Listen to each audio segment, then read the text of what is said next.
Esta utopía subterránea, que menciona el señor Uli, quien vive actualmente en Nueva York, se asemeja mucho a la descrita por Bulwer Lytton, en su libro, The Coming Race. Lytton era un Rosacruz y es probable que basara su novela en información oculta relacionada con ciudades subterráneas existentes. Se hallaron ruinas de muchas ciudades de la primitiva Atlántida en el norte del Mato Grosso y el territorio de Amazonia, lo cual indica que los habitantes de la Atlántida colonizaron esta tierra alguna vez. Hace algunos años, un inglés, maestro de escuela, que oyó rumores de una ciudad perdida de la Atlántida, en un elevado altiplano de la región, fue a buscarla. Lo hizo, pero las dificultades del viaje le costaron la vida.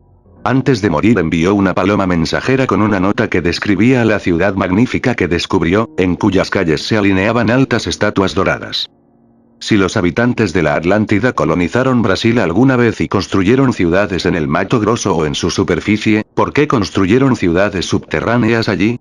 No pudo ser para escapar del diluvio que sumergió la Atlántida y las áreas alrededor, porque el Mato Grosso está en un altiplano, donde no podía llegar el agua. El arqueólogo de América del Sur, Harold Wilkins, ofrece otra teoría, que las ciudades subterráneas fueron construidas para escapar de los residuos radioactivos que resultaron de una guerra nuclear que pelearon los habitantes de la Atlántida. Esta parece una explicación muy razonable, pues no hay otra razón para llevar a cabo una labor tan difícil como la de la excavación de la tierra y la construcción de ciudades subterráneas, cuando ya tenían ciudades magníficas en la superficie de la tierra. En el momento que estemos en peligro de una guerra nuclear, nosotros también deberemos hallar refugio dentro de la Tierra y vivir allí, en ciudades iluminadas, y producir alimentos bajo esta luz.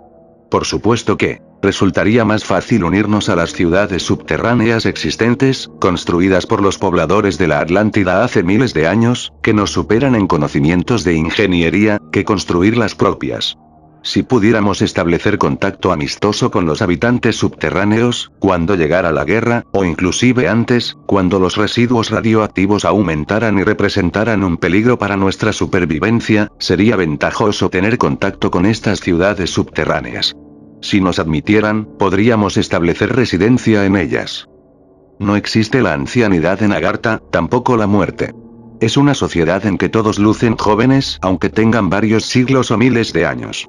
Esto parece increíble para los habitantes de la superficie, expuestos a los efectos dañinos de la radiación solar y la autointoxicación por los alimentos de una mala dieta. Los síntomas de la vejez no son los resultados del paso del tiempo o de un proceso de envejecimiento, sino que se deben a condiciones y hábitos biológicos dañinos.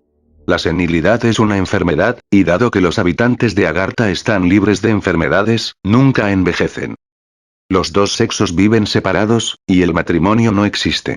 Cada uno es independiente y libre. Ninguno de los dos depende del sostén económico del otro. La reproducción se realiza por partenogénesis y los bebés nacidos de la virginidad son todos del sexo femenino. En esta civilización matriarcal, la mujer es considerada el sexo normal, perfecto y superior. La crianza de los niños está a cargo de maestros especiales, no de familias particulares. La comunidad los mantiene, así como a las madres. La cultura científica superior de la gente subterránea, cuyos platillos voladores son un ejemplo, es el resultado del desarrollo cerebral superior, de cerebros más poderosos. Esto se debe a que las energías vitales fluyen hasta el cerebro, en vez de disiparse por los canales sexuales, como ocurre entre las razas supuestamente civilizadas de la superficie. En realidad, la práctica sexual no forma parte de sus vidas.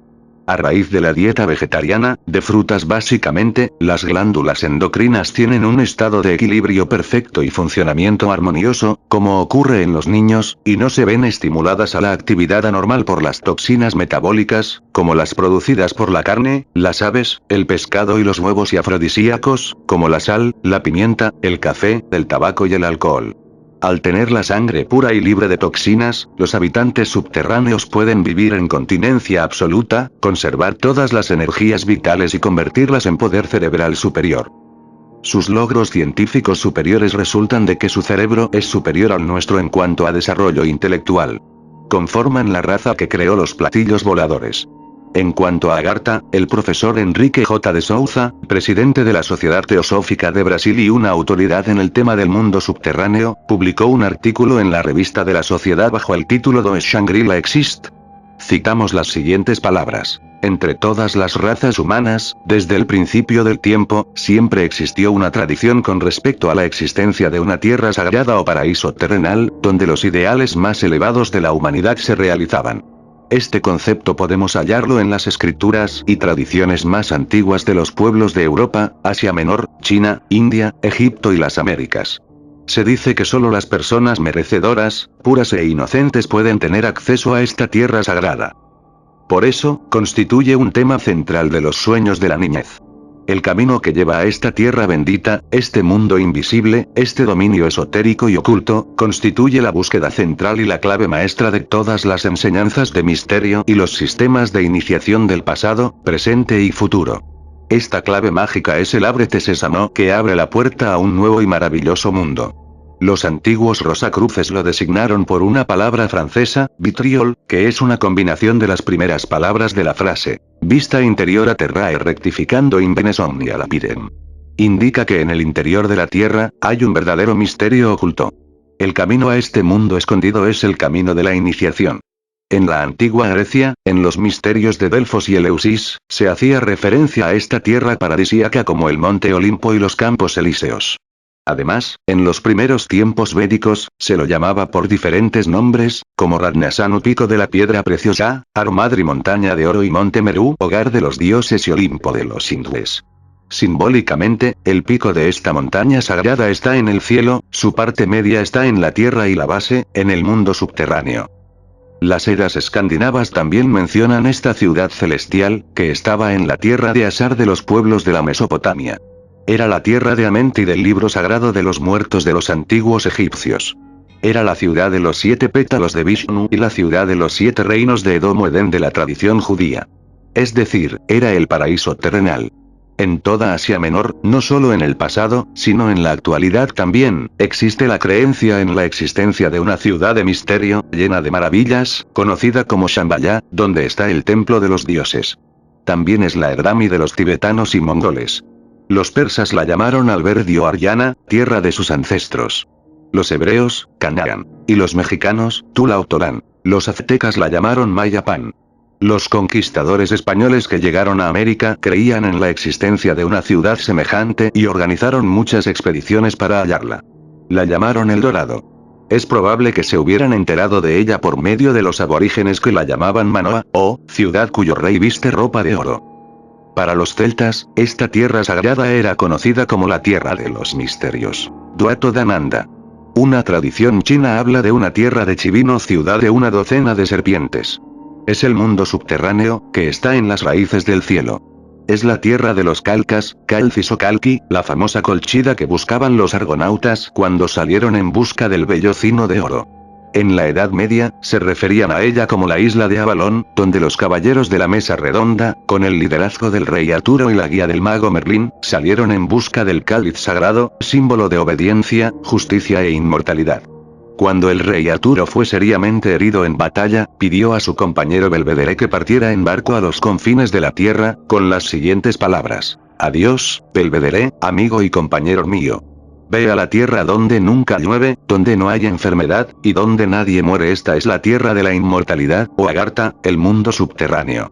Esta tierra es la Walhalla de los alemanes, el monte Salvat de los caballeros del cáliz sagrado, la utopía de Thomas More, la ciudad del sol de Campanella, la Shangri-La del Tíbet y la Agartha del mundo budista. Mientras en los días de la Atlántida los platillos voladores viajaban en la atmósfera externa de la Tierra, después de que entraron en el mundo subterráneo, siguieron volando en la atmósfera interna, en el interior hueco. Después de la explosión atómica de Hiroshima en 1945, salieron a la superficie en cantidad para evitar una catástrofe nuclear. La tragedia que ocurrió a la Atlántida se debió a un desarrollo científico más adelantado que el moral. Esto originó una guerra nuclear que calentó la atmósfera, derritió las capas de hielo polares y produjo el diluvio que sumergió todo el continente.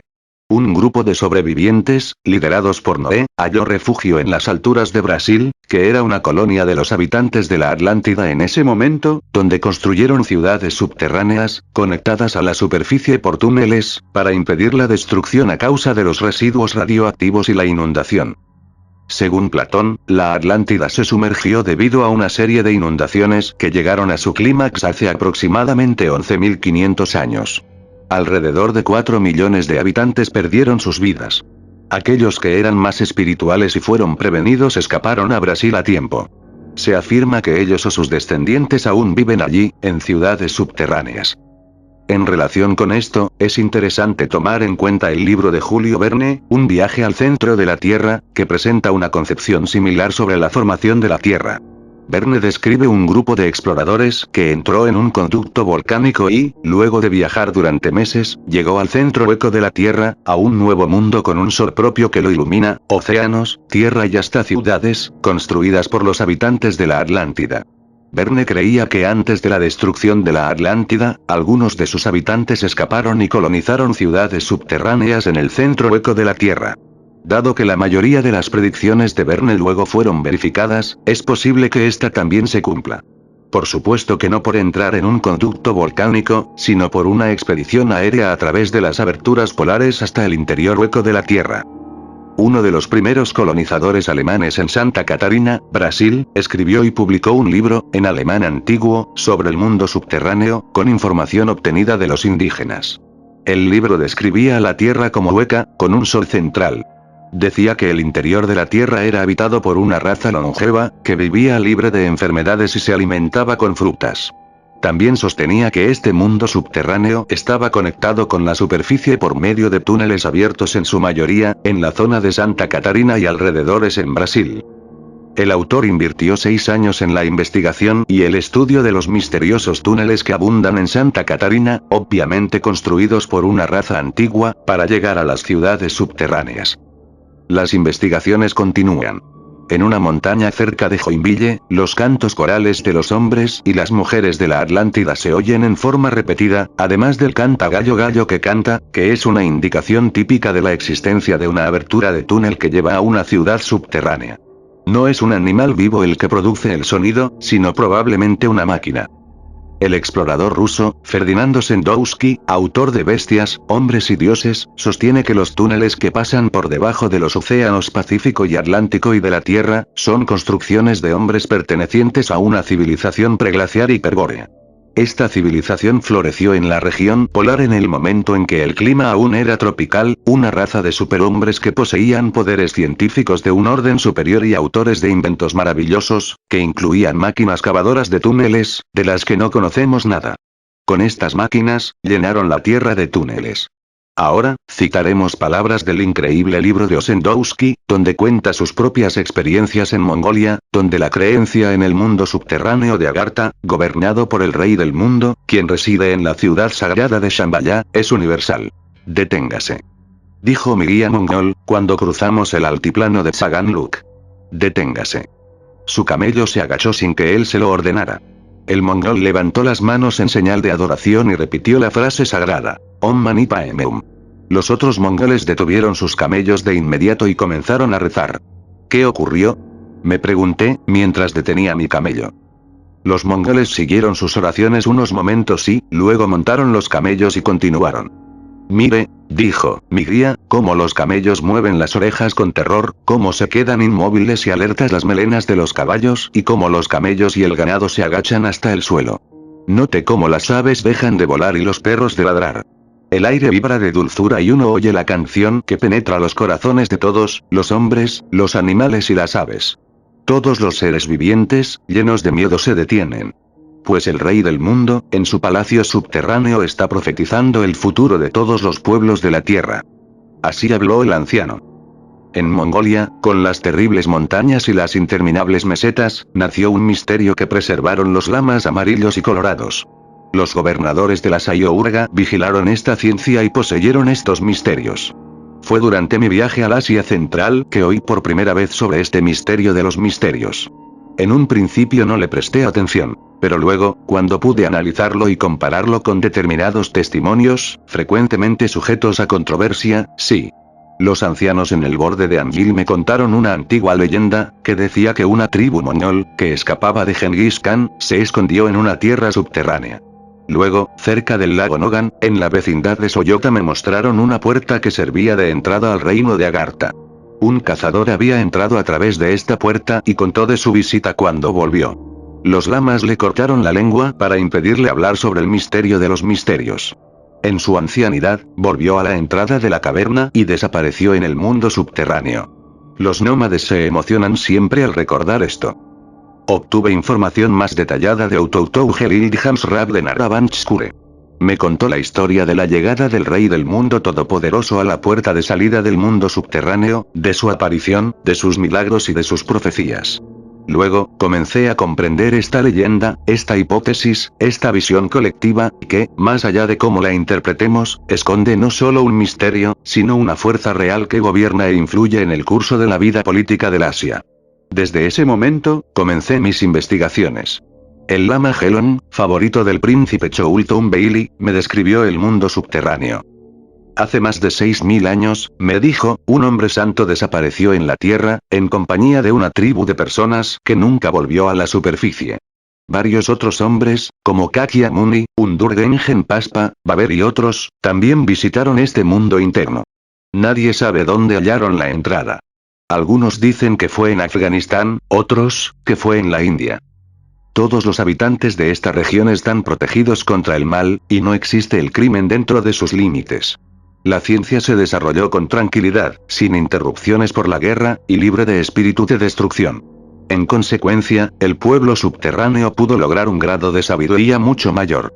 Estas personas componen un vasto imperio con millones de habitantes, gobernado por el Rey del Mundo, que domina todas las fuerzas de la naturaleza, puede leer lo que está dentro de las almas de cada uno y gobierna más de 8 millones de seres humanos, todos dispuestos a ejecutar sus órdenes. Todos los pasajes subterráneos en el mundo entero llevan al mundo de Agartha.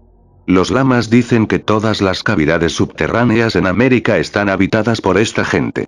Los habitantes de los continentes prehistóricos sumergidos, Lemuria y la Atlántida, hallaron refugio y siguieron viviendo en el mundo subterráneo.